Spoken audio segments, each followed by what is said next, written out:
Bismillahirrahmanirrahim. Assalamualaikum warahmatullahi wabarakatuh.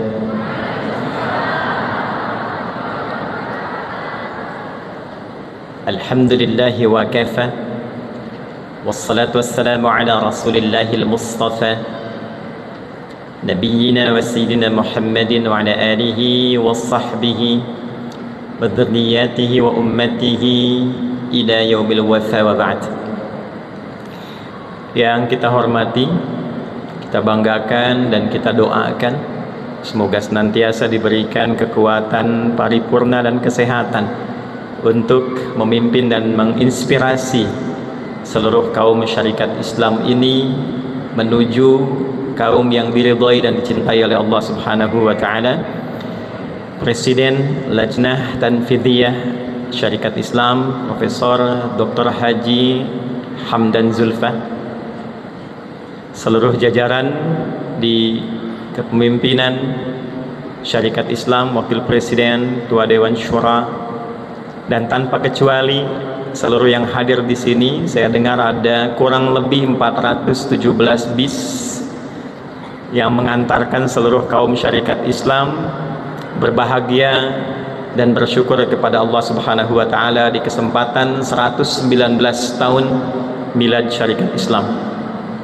Saya memilih berdiri tegak di podium ini karena di antaranya ada logo yang sangat penting di depan mimbar ini. Yang logo ini nanti salah satunya akan menjadi inspirasi positif bagi setiap unsur pemimpin dalam kepemimpinan di Negara Kesatuan Republik Indonesia dalam mengambil keputusan. Karena inspirasi dari sini nanti ada logo bintang dan padi kapas di bawahnya. Prof. Hamdan ini tahu persis karena di MK ketika mengeluarkan keputusan itu atasnya bintang, padi kapas, kemudian dengan rahmat Tuhan Yang Maha Esa. Dan ini menunjukkan konsistensi seluruh kaum SI, tidak bergerak, tidak berkarya kecuali seluruhnya terkoneksi secara vertikal dengan Allah Subhanahu wa taala dan mewujudkan keadilan sosial dengan nilai syahadat yang tertuang di dalamnya, asyhadu an la ilaha illallah wa asyhadu anna muhammadar rasulullah. Bapak Ibu sekalian, saya sebetulnya tadi berangkat pakai baju putih dan sudah siap pasang jas. Tapi di perjalanan saya teringat dengan Kiai Haji Samanhudi, seorang sosok luar biasa yang nanti kita cerita sedikit. Lalu saya putuskan langsung mengganti batik di pertengahan sebelum sampai. Ya, cuma batiknya batik lasem. Karena kalau Haji Samanhudi itu dari Solo, Solo itu punya dua tipe batik. Kalau bukan pengusaha itu penguasa. Kalau batik lasem itu batik ulama. Batik itu penting Bapak Ibu sekalian sebelum kita mulai. Batik itu dari amba dan etik. Ambatik, ambat itu sesuatu yang terhampar luas. Kainnya terhampar luas lalu diinspirasikan dimulai dari titik. Jadi saya mengenakan batik hari ini karena saya melihat ada hamparan luas di Masjid Istiqlal ini yang memiliki visi panjang untuk Negara Kesatuan Republik Indonesia, yang kita mulai dengan mengukir titik dari masjid ini yang akan memberikan nilai positif bagi seluruh lapis Negara Kesatuan Republik Indonesia. Oleh karena itu, terima kasih kepada seluruh pengurus besar Masjid Istiqlal yang saya hormati. Imam besar sedang ikut retret. Ya, kita harapkan setelah kembali dari Kawah Tidar juga membawa nilai-nilai positif untuk nilai-nilai keagamaan di negeri kita. Bapak Ibu sekalian, ada satu kitab yang sangat menarik, namanya Al-Maqasidul Hasanah, karya Al-Imam As-Sakhawi. Di kitab ini di halaman 149 ada satu hadis Nabi sallallahu alaihi wasallam yang dikutip oleh Imam Sakhawi dan ditashih hadis ini oleh Imam Abu Daud dalam kitab sahihnya. Saya katakan sahih ini dengan tashih ya, di Sunan Abu Daud nomor hadis 4291, sanadnya tersambung pada sahabat mulia Abu Hurairah radhiyallahu taala anhu dari Nabi sallallahu alaihi wasallam.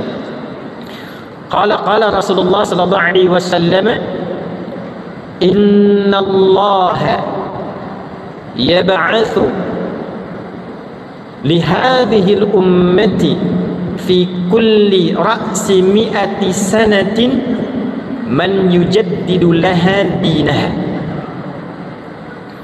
Saya mau agak sedikit terjemahkan dengan kajian nahwunya supaya agak mendalam pemahaman kita terhadap hadis ini. Karena nanti Kiai Haji Samanhudi juga jangan lupa Bapak Ibu itu ngajinya di 6 pesantren. Ya, mengapa beliau dari Solo tapi juga yang di sini Sunda banyak nih. Termasuk moderator ini dari Antapani itu. Ya.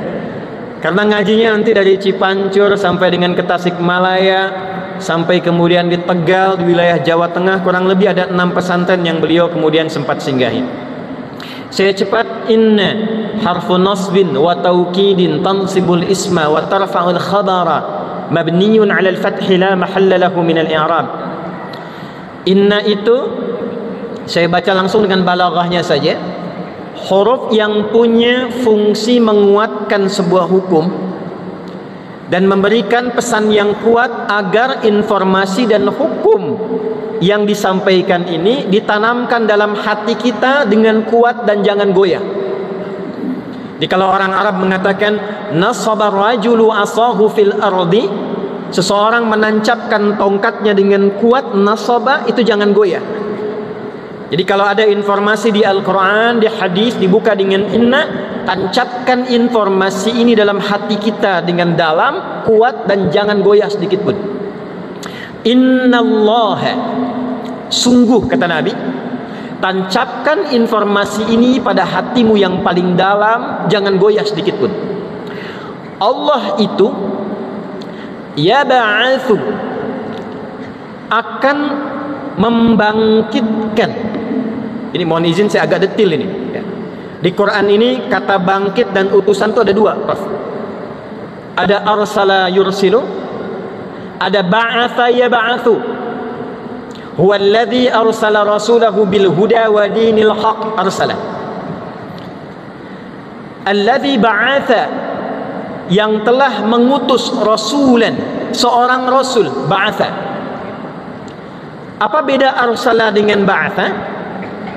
Bapak Ibu, arsala itu sekedar diutus membawa tugas misi. Tapi kalau ba'atha bukan sekedar diutus, tapi juga diutus untuk membangkitkan potensi-potensi positif yang sebelumnya belum muncul ke permukaan. Huwallazi ba'atha fil ummiyina rasula. Dialah Allah yang mengutus di kalangan masyarakat ummi yang tadinya nggak bisa baca, yang tadinya banyak perilaku kriminal, yang tadinya banyak penyimpangan, belum muncul potensi positifnya. Maka diutus Nabi untuk membangkitkan kembali potensi positif itu, sehingga merubah kegiatan dari yang jahiliyah menjadi kualitas khairu ummah. Nah, hadis ini mengatakan, kata Nabi, Allah itu akan mengutus sosok-sosok istimewa yang membangkitkan kembali potensi-potensi positif lihadhil ummah, di umat Islam ini secara umum, fi kulli ra'si mi'ati sanatin, dalam rentang setiap 100 tahun, man yujaddidu laha dinaha. Sosok inilah yang akan menghidupkan lagi Islamic value, nilai-nilai keislaman, karakter-karakter keislaman, pedoman-pedoman berislam yang dikontekstualisasikan, yang sesuai dengan kebutuhan umatnya di saat umat itu berkehidupan. Setiap 100 tahun, Pak, Ibu. Nah, cuma sayangnya begini, kajian hadis ini seringkali dibatasi dengan hitungan maju. Dihitung dari Nabi 100 tahun, zamannya siapa setelah sahabat? Maka ketemu Umar bin Abdul Aziz radhiyallahu ta'ala anhu. 100 tahun dari situ ketemu siapa? Bertemu dengan Al-Imam Asy-Syafi'i rahimahullahu ta'ala. Dihitung 100 tahun, 100 tahun, 100 tahun. Awal bulan ini saya mencoba melakukan pendekatan yang berbeda. Kemarin di Sumatera Barat di UNP saya sampaikan riset ini. Saya hitung dengan hitungan mundur 100 tahun ke belakang. Sebab kalau kita hitung maju, kita akan selalu mencari sosoknya siapa. Kita mencari subjeknya, sementara kita tidak menghidupkan diri kita untuk menjadi pembaharu itu. Tapi kalau kita hitung mundur dari 100 tahun ke belakang, dan kita posisikan dari 100 tahun itu hingga tiba di masa kita sekarang, apa yang bisa kita lakukan untuk menjemput bisyarah hadis itu sebagai subjeknya? Maka Bapak Ibu sekalian, kajian riset mundur ini menemukan bahwa, yuk kita hitung. Sekarang tahun berapa? 2024 Masehi. Kalau kita pakai Masehinya 17 Oktober kan ya? Hitung mundur setahun ke belakang. 2024 dikurangi 100 tahun ke belakang. 1924 dengan tanggal yang sama, 27 Oktober. Jadi di tahun itu dalam bahasa Arab ada dua kata. Ada am, ada sanah, itu berbeda. Kalau am itu masih umum. Sanaltaqi insyaallah fil amil muqbil fi hadzal masjid. Kita ketemu lagi tahun depan di masjid ini di tahun yang berbeda. Oktobernya tanggal 16 misalnya, tahunnya 2025, itu am namanya. Tapi kalau kita bertemu di tanggal yang sama, di bulan yang sama, 27 Oktober 2025, di waktu yang sama, saat yang sama, itu disebut dengan sanah namanya. Tarik 100 tahun ke belakang, 27 Oktober 1924, ada kejadian apa? Peristiwa apa, dan apa yang kita bisa lakukan 100 tahun ke depan, yaitu di hari ini, di tahun ini, untuk menjemput hadis yang Nabi tadi sampaikan sebagai bagian dari kaum syarikat Islam. Bapak Ibu sekalian, 27 ke 28 Oktober itu dua hari yang sangat penting dalam sejarah embrio kemerdekaan negara Kesatuan Republik Indonesia. Karena di tanggal itulah, dari 27 ke 28 deklarasinya, kita menyaksikan ada deklarasi berupa sumpah dari kalangan pemuda yang disampaikan sebagai embrio 17 tahun. Setelah itu nanti 1928, ya, itu embrionya 1924, masuknya 1928, nanti 17 tahun setelah itu terjadilah proklamasi negara Kesatuan Republik Indonesia. Tapi embrio ke 1924, 1928 itu dimulainya dari 1901 dan rencana spesifiknya diaktualisasikan di 1905. 1899 ada seorang tokoh namanya Van de Verten. Dia seorang politisi di Belanda, mengusulkan kemudian kepada Ratu Wilhelmina yang baru dilantik, yang kelak nanti bikin taman di Jakarta, Taman Wilhelmina, yang taman itulah kemudian berdiri di atasnya Masjid Istiqlal ini. Awas, pengurus besar Istiqlal mesti tahu ini, ya. Ini asalnya Taman Wilhelmina nih. 1900 naik tata Wilhelmina ini. 1901 disampaikanlah usulan dari Van de Verten yang kelak dimuat di satu majalah namanya The Geest di Belanda, untuk menyampaikan politik balas budi bagi semua rakyat pribumi yang kelak menjadi negara Kesatuan Republik Indonesia. Maka dikenalah dengan politik etis dengan tiga bagian itu. Ada irigasi, ada imigrasi, ada edukasi, tiga bagian. Cuma sayang yang dua dikorupsi oleh orang-orang Belanda. Irigasi, ibu, tanam-tanam yang dibuat itu di pengairan di dalamnya dibawa ke kebun-kebun Belanda. Imigrasi, orang-orang kita yang menyebar dibawa ke kebun Belanda. Yang efektif di bagian yang ketiga, yaitu di edukasi. Maka dibukalah keran saluran pendidikan-pendidikan, yang dengan saluran pendidikan inilah muncul tokoh-tokoh besar dari yang semula saluran pendidikan menjadi saluran sinergi di bidang ekonomi, di bidang politik, di bidang kepemudaan, yang puncaknya diawali di tahun 1905 bulan April bersamaan dengan 13 Jumadal Ula bertepatan dengan 1905, dimulai di perempatan Tanah Abang, didirikanlah kemudian Jam'iyatul Khair. 9 tokoh hadir di situ, dari mulai kiai sampai dengan habaib. Disambutlah kemudian 6 bulan setelah itu, di tanggal 16 Oktober 1905. Anda bayangkan ya, belum ada Google, belum ada handphone. Ini boleh diriset nih oleh kaum syarikat Islam nih, bagaimana komunikasi tokoh-tokoh kita, kiai kita, orang-orang hebat kita. Dan negara kita itu ibu negara kepulauan, ingat, dibatasi oleh lautan-lautan, berbeda antar pulau 13.677 pulau tuh. Itu belum termasuk Pulau Abang, ya pulau apa lagi, Pulau Gadung tuh ya, itu 13.677. Itu bagaimana bisa komunikasi, membangun satu jaringan dengan keterbatasan alat komunikasi, tapi hasilnya luar biasa. Maka 1905 itu spirit Tanah Abang, pertemuan para ulama itu menyebar kemudian secara masif sampai ke Lawean di Surakarta. Terdengar informasinya oleh seorang tokoh yang lahir tahun 1868 di Lawean, yang punya nama kecil Sudarno Nadi. Jadi orang-orang Surakarta itu rata-rata dulu punya nama kecil. Nama kecilnya Sudarno Nadi. Setelah menunaikan ibadah haji, tumbuh dewasa, maka beliau menyematkan nama pada dirinya dengan nama Kiai Haji Samanhudi.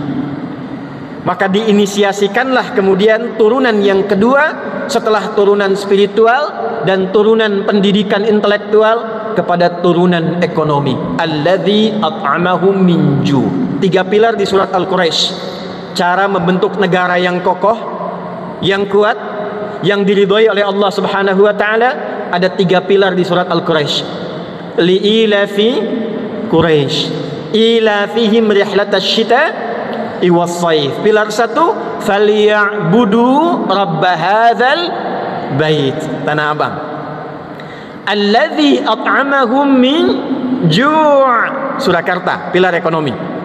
Wa amanahum min khauf, Cilacap sampai dengan ke ujung Tebu Irang. Itu pilar amanahum min khauf, keamanan, ketentraman sampai membangun resimen. 16 Oktober 1905 maka didirikanlah oleh beliau untuk menghimpun dan menyambut persatuan dengan dakwah ekonomi untuk membangun negeri.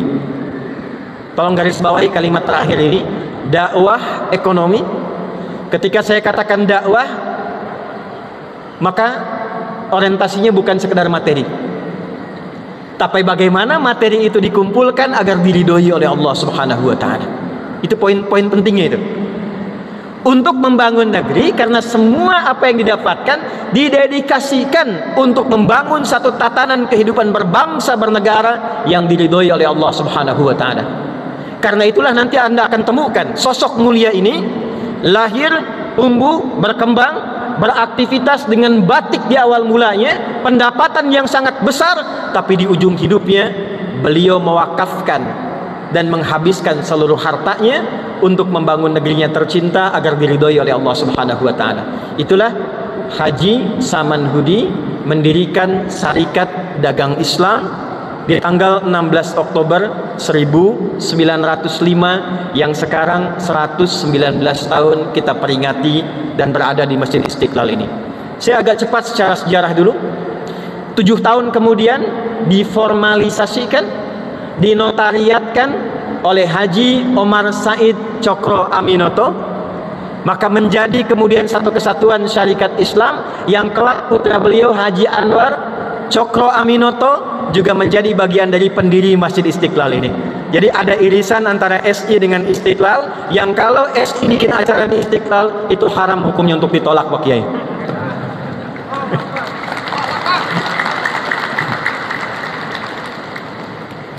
Ini mohon maaf, saya berapa lama alokasinya ini? Oh ya, karena ini baru mukadimah, kita belum mulai nih. Saya ingin sampaikan sejarah dulu sebentar. Bapak Ibu sekalian, 1905, 1911 ke 1912 Itu fase yang sangat krusial. Nanti di 1912, 18 November, Oktober ke November, setelah ini terkoneksi dengan baik, ekonominya bagus, spiritual bagus, yang belum muncul pendidikan dan kultural. Maka di November tanggal 18, gurunya Haji Omar Said Cokroaminoto, namanya Kiai Haji Ahmad Dahlan. Nama awal kecilnya Muhammad Darwish. Mendirikanlah Muhammadiyah di Kauman tanggal 18 November tahun 1912. Maka lengkaplah 3 bagian unsur itu. Ada unsur spiritualnya, ada unsur ekonominya, ada unsur pendidikannya. Maka nanti digerakkan dari situ tokoh-tokoh yang dididik, baik itu pendidikan ekonomi membuka jejaring sampai ke pelosok-pelosok negeri, pendidikan intelektual sampai ke Belanda kerannya, maka mulai masuk tokoh-tokoh dikirim sampai ke Sumatera Barat, Bu. Di sini ada yang dari Sumatera Barat? Ada yang dari Bukit Tinggi nggak? Ada ya, Pak, dari Bukit Tinggi. Di antara tokoh yang dikirim kemudian ke Belanda,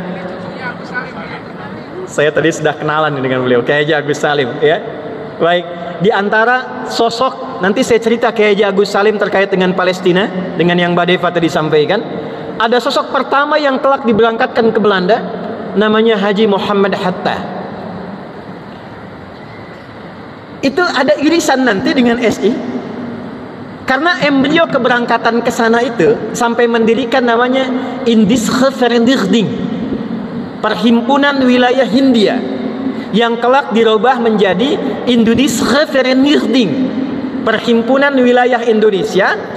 Kemudian membuat majalah namanya Indonesia Merdeka. Itulah yang nanti melahirkan pemuda-pemuda yang kelak nanti muncul Yong Java, Yong Sumatera, Yong Sunda, berkumpullah mendeklarasikan dari mulai tahapan 1924, 1928, di tanggal 27 Oktober persiapannya, 28 Oktober deklarasinya dengan 3 narasi Sumpah Pemuda. Setelah itu 17 tahun kemudian tercapailah kemerdekaan Negara Kesatuan Republik Indonesia. Jadi 17 itu penting. 17 Agustus, 17 tahun setelah fase persiapan, lahir kemudian kemerdekaan. Maaf, saya agak cepat tadi uraiannya. Kalau kita tarik ke bulan yang sama sekarang, Oktober, di tanggal yang sama, 27. Dari 1924, bukankah dari situ embrionya 1905 di bidang ekonomi SI? Saya batasi karena di sini kaum SI. Setelah itu 4 tahun, 1928, lihat apa yang terjadi. Kalau bukan nanti ada sinergitas ekonomi yang kuat untuk membantu perjuangan dari SI menyebar kemudian ke rakyat, ada Manunggal bersama BKR pada masa itu, tidak pernah ada TNI yang sekarang disebut TNI bergerak di setiap desa kecuali ada orang-orang yang menyambutnya dengan makanan. Pernahkah Anda riset siapa yang menggerakkan orang-orang itu dengan geliat ekonominya sehingga menyambut para tentara pejuang itu dengan makanan? Dari mana itu terjadi? Bapak Ibu silahkan main ke Mangkunegaranya Jenderal Sudirman di Jogja. Sebelum Anda ziarah ke makamnya, itu ada relief warna hitam berbentuk bunga melati terbuka ke arah langit. Itu dimulai dari renungan Jenderal Sudirman, bulannya sama di bulan April, yang nanti akan mengantarkan pertemuan dari Jakarta. Kemudian nanti reliefnya akan menyambung sampai ke Surakarta, itu dari inisiasinya Haji Samanhudi.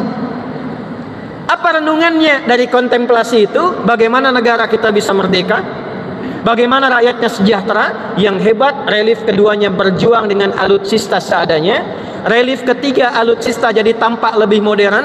Relief keempatnya, perwujudan dari pertemuan SI. Semua masyarakat dan TNI, BKR-nya, rakyat senang bisa makan bersama di setiap jalan-jalan dan tapak Negara Kesatuan Republik Indonesia. Jadi nyambung semua. Jadi 4 tahun dari 1924, 1928 tambah 17, 1945. Jadi kalau pertemuan hari ini, perhatikan baik-baik, 2024, Presiden dan seluruh jajaran punya target bangun pondasi yang kuat 4 tahun ke depan.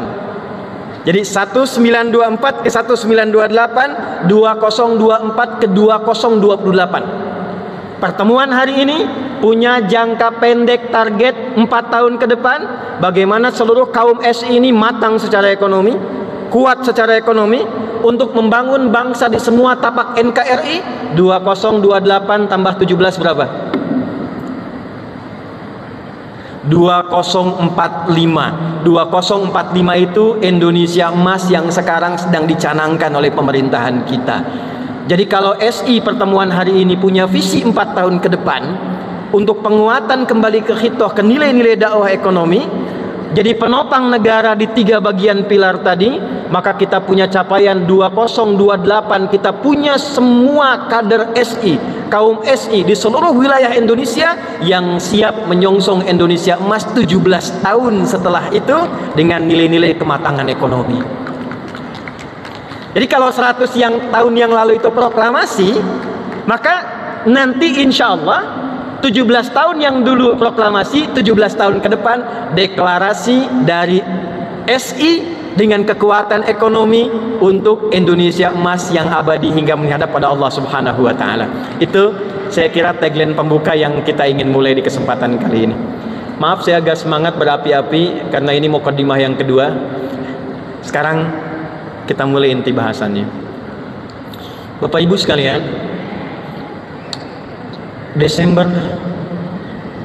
2022 saya sedang berada di Amerika, di Boston, ke New York, kemudian berakhir di Washington DC. Ini saya buka untuk menggambarkan betapa kuatnya dakwah SI di masa lalu, sampai bukan hanya di Indonesia, sampai juga dengan keluar. Lalu saya temukan sesuatu yang menarik ketika ada di Washington DC. Saya datang ke National Mall-nya Amerika.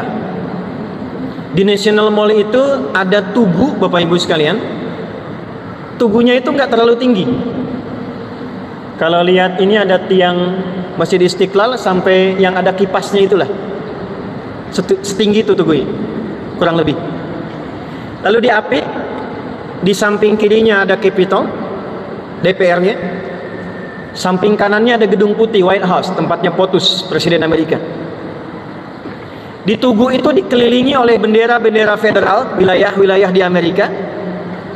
Itu kenangan dari perjuangan, kenangan dari tumpah darah yang menjaga Amerika secara umum, luas, dalam aspek negara.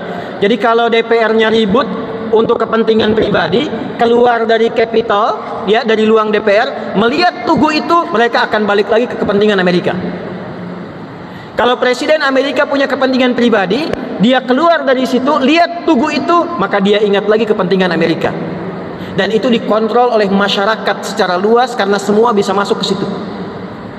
Maka jadilah dari situ Amerika menjadi negara sistemik, negara yang disusun dengan sistem. Nah, Bung Karno membawa delegasi Indonesia datang ke Amerika, berkunjung nanti kurang lebih selama 18 hari di Amerika, dan diantaranya datanglah ke wilayah Washington DC ini di area National Mall-nya. Saya ingin challenge nih Bapak Ibu semua nih ya. Silahkan Bapak Ibu keluarkan daftar nama orang-orang yang berangkat bersama Bung Karno itu. Ada siapa saja di antara mereka. Dan tantangan keduanya, coba lihat di antara rombongan yang berangkat itu, siapa di antara mereka yang tersambung genealoginya kepada syarikat Islam. Ya, agak cepat. Ternyata 18 hari di sana, kemudian kunjungan sampai dengan ke Washington. Salah satunya di antara misi yang dibawa selain diplomasi adalah bagaimana bisa mendapatkan lokasi untuk membangun kedutaan besar Indonesia di Amerika. Maka harapan Bung Karno awalnya, beliau ingin membeli lahan yang luas di depan kedutaan Belanda yang luasnya harus 3 kali lipat dari kedutaan besar Belanda, supaya ingin menunjukkan Indonesia sudah merdeka, negara besar, lebih hebat dari Belanda 3 kali lipat dibandingkan bantuan kedubes Belanda. Saat akan dieksekusi, tiba-tiba dapat informasi bahwa ada heritage.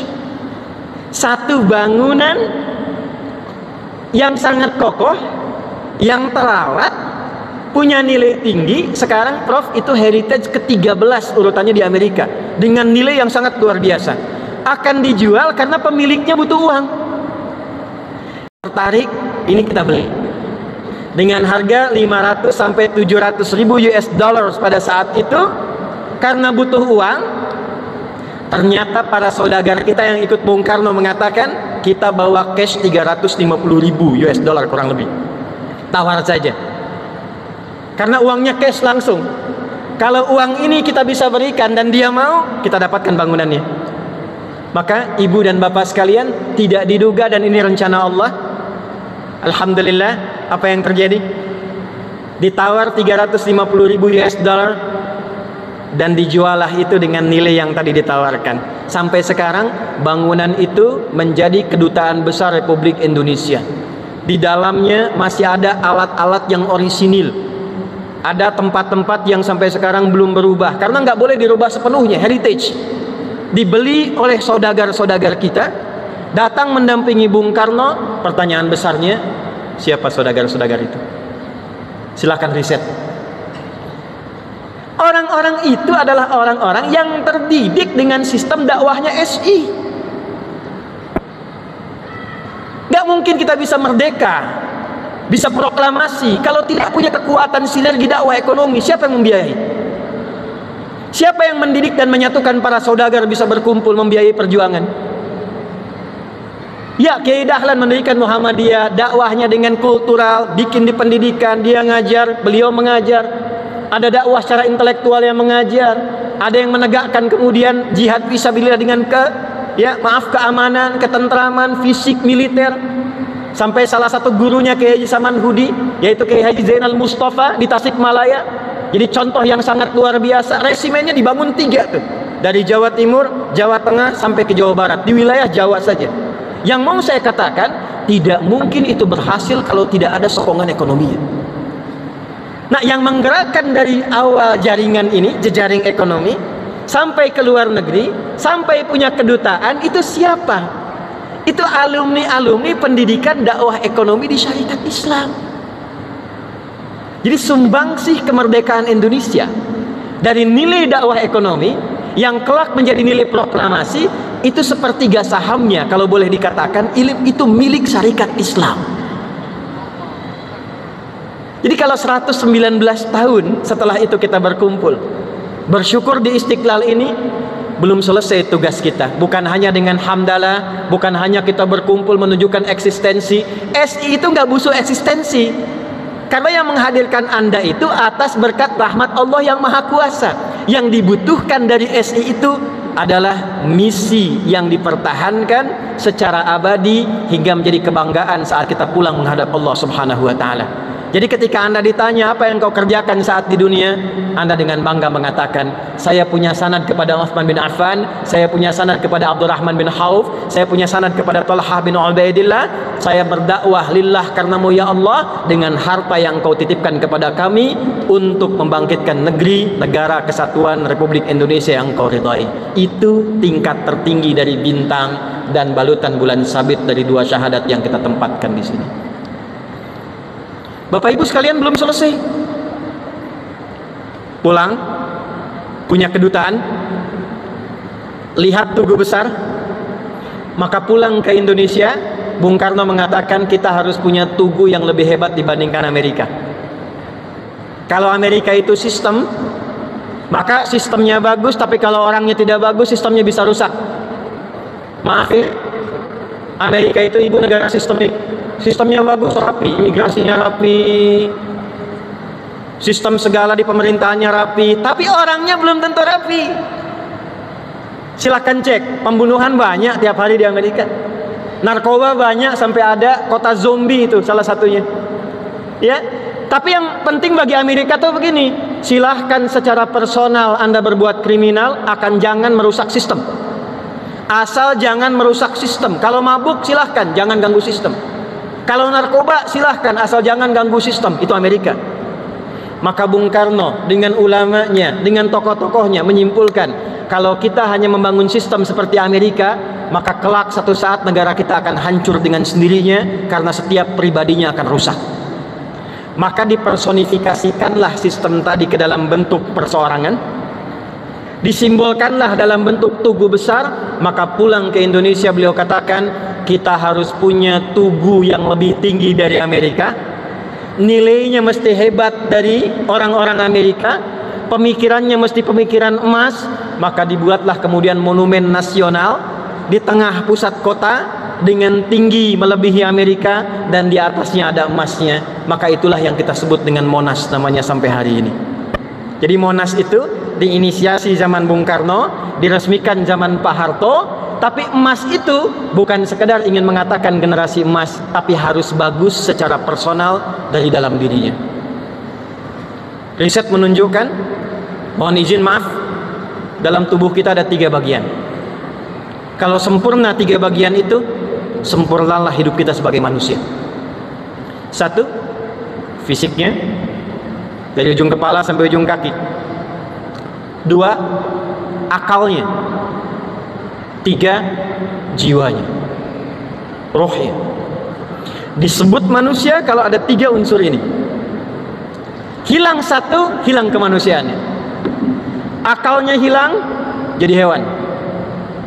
Rohnya hilang, dia meninggal. Fisiknya hilang, tinggal roh dengan akal, dia gentayangan. Maka harus ada 3-tiganya. Ada rohnya, jiwanya, ada akalnya, ada badannya. Nah, ini barangkali saya mohon maaf nih, semua unsur kepemimpinan ini seringkali kita membangun badan dan akalnya, tapi kurang kita membangun jiwa dan rohnya. Ini yang sekarang ingin saya kuatkan kepada kaum SI di kesempatan kali ini.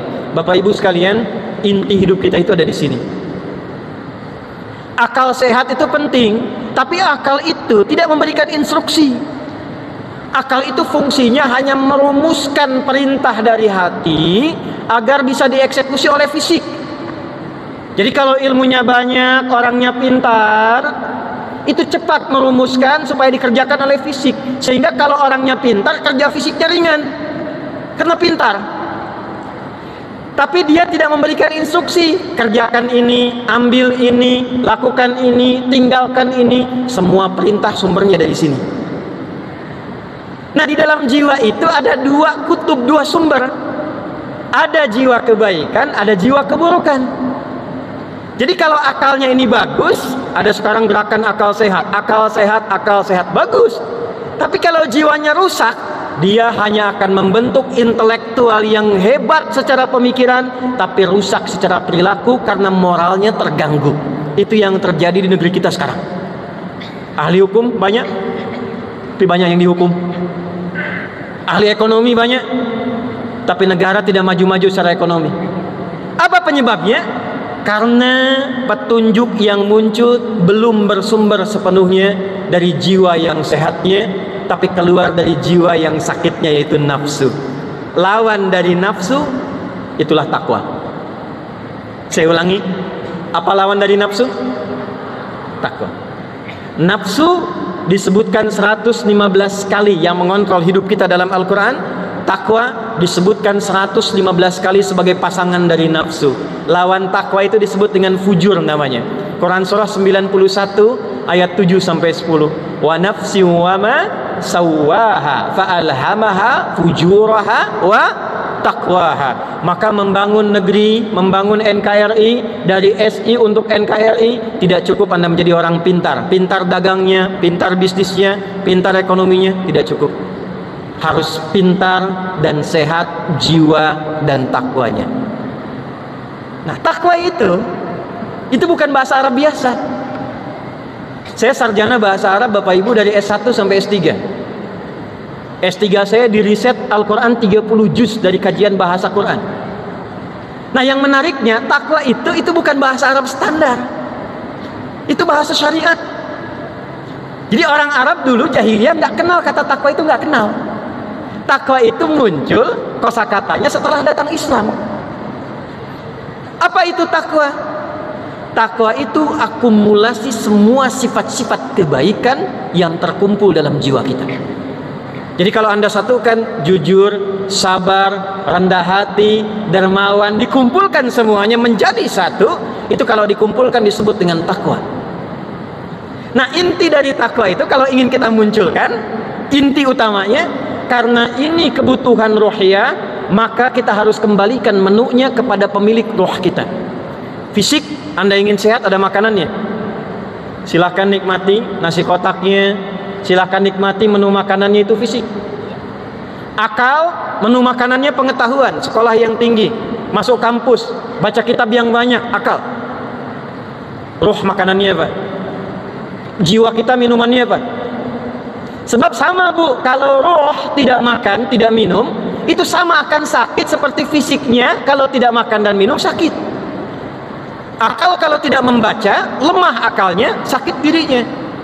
Nah, jadi kalau kita tiap hari makan melawat fisik, belajar melawat akal, tidak pernah memenuhi kebutuhan roh, tidak diberikan nutrisinya, maka ini akan sakit, dan bahayanya sakitnya roh akan berdampak pada akal dan fisik.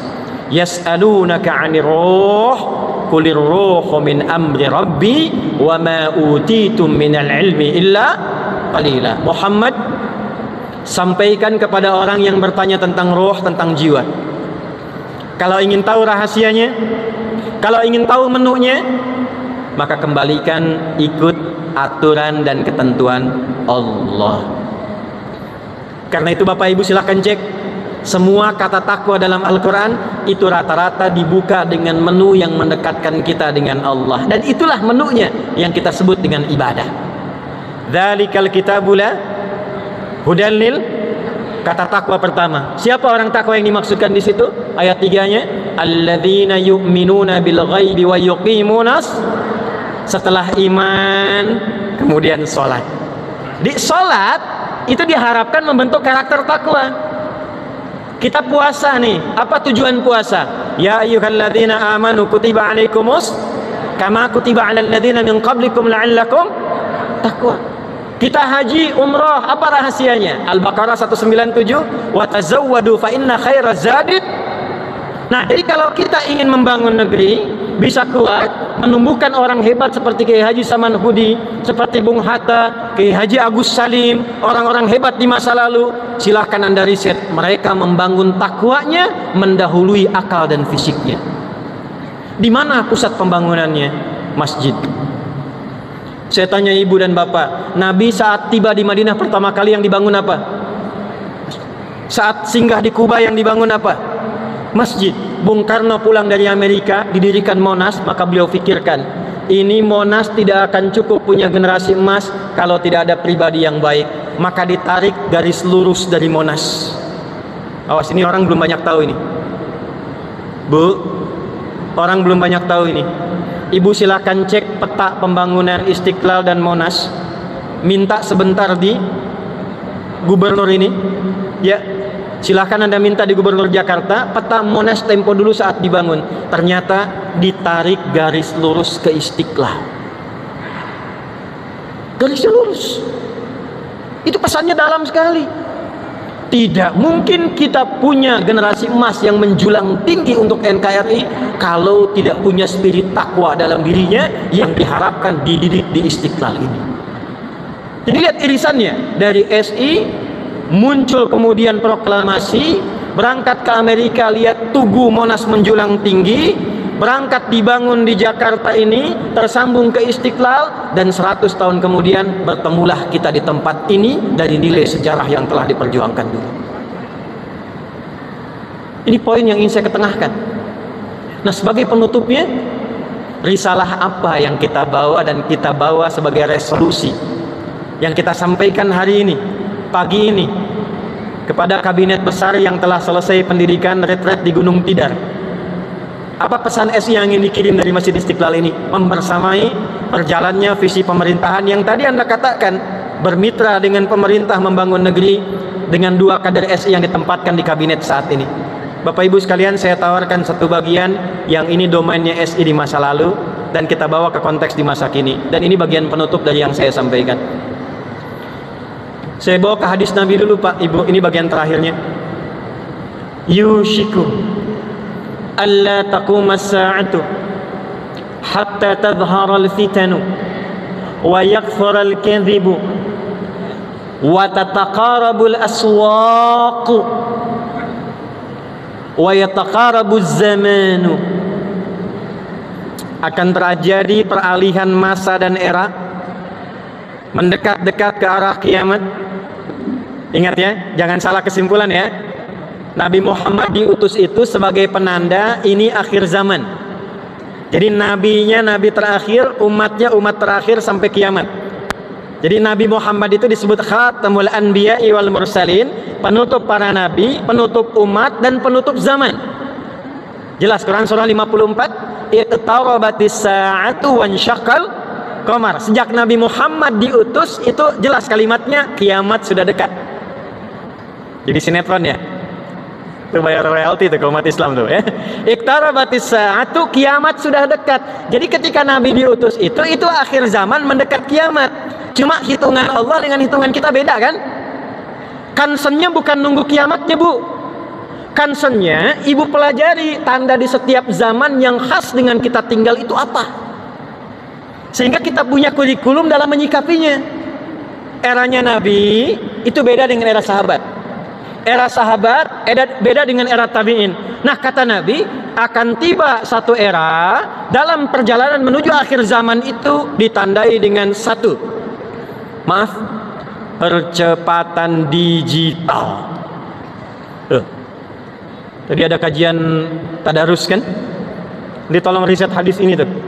15 abad yang lalu Nabi telah memberi isyarat akan terjadi era percepatan digital.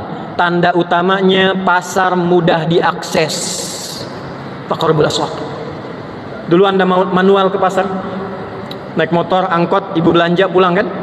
Sekarang diklik barangnya datang. Hadisnya sahih, Bu, Pak.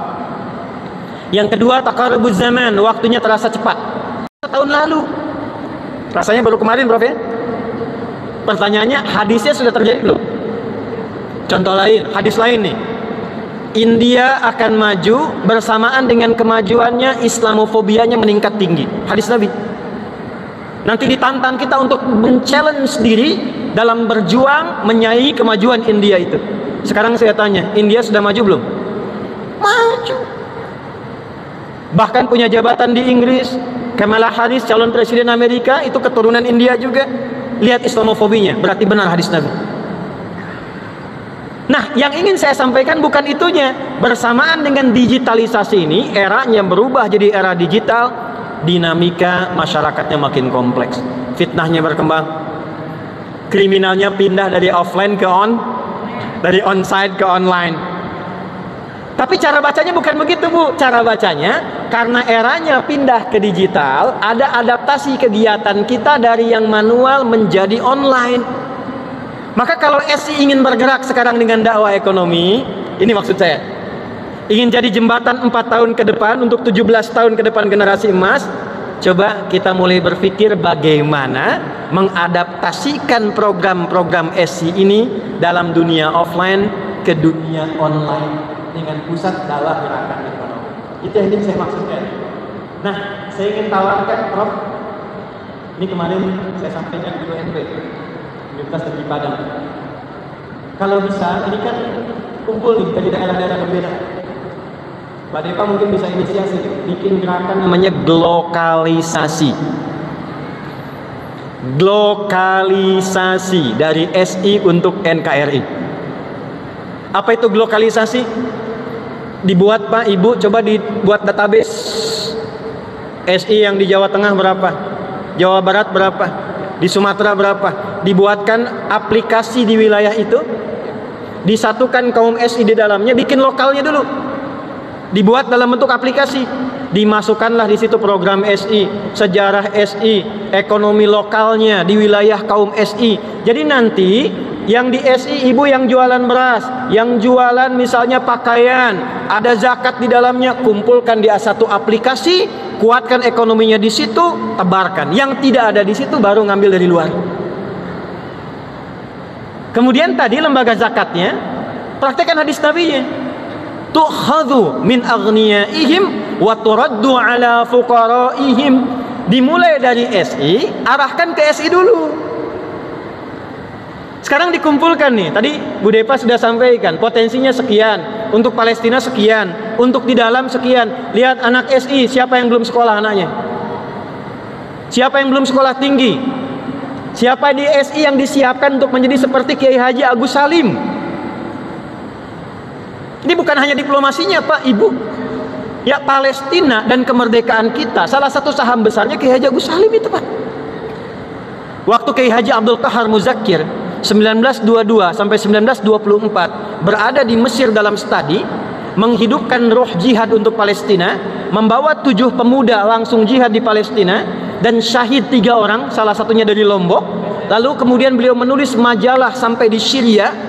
Terjadi kemudian gerakan besar untuk Palestina, bertemu dengan Syekh Muhammad Amin Al-Husaini. Dari sini Syekh Muhammad Amin Al-Husaini melakukan timbal balik support untuk kemerdekaan Indonesia. Penutupnya, beliau deklarasikan di radio Jerman, kemerdekaan Indonesia terjadi, berkumpul di Mesir, delegasi dipimpin Buya Muhammad Nasir, di antara yang hadir siapa? Kiai Haji Agus Salim di dalamnya, tokoh SI, menyampaikan deklarasi kemerdekaan Indonesia, diakui oleh Mesir, dari situ deklarasi untuk Palestina. Jadi kalau sekarang ada pemberitaan zakat dari SI terkumpul 1,7 miliar kurang lebih, di antaranya untuk Palestina, maka SI sudah mengawali dari sejak Kiai Haji Agus Salim berada di Mesir pada saat itu.